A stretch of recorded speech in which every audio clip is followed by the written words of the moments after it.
one key point here is asking for help is a sign of great strength. The Navy SEALs know that. When you ask for help, that is a sign of great strength. And keep in mind, stress often pushes us towards unhealthy coping.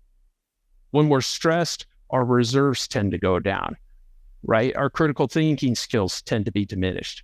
And so we're often pushed towards unhealthy coping. Why? Because it's easier, it's more immediately reinforcing if we haven't set up these other routines. And instead, we need to do the opposite.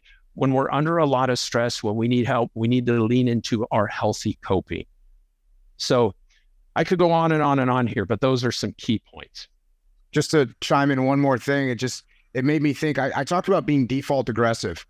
And the reason I originally said this, we'd get these young SEAL officers, we'd have them in a training problem, and there'd be a building that they were supposed to take down, or a building in an urban environment that had paintball flying everywhere, explosions going off. And I'd see these young SEAL officers, they'd start walking toward that building. And then as they saw that chaos and all those problems, they'd start to back away from it.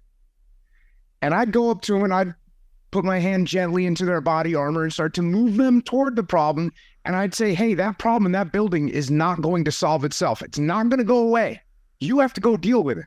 So when you talked about if you've got something that's bothering you and all you do is try and ignore it or act like it's not there, it's not going to go away. It's, in fact, what's going to happen is it's going to get worse. So when we talk about being default aggressive, it's when you see problems, you don't run away from those problems. You don't ignore those problems. You have to address them.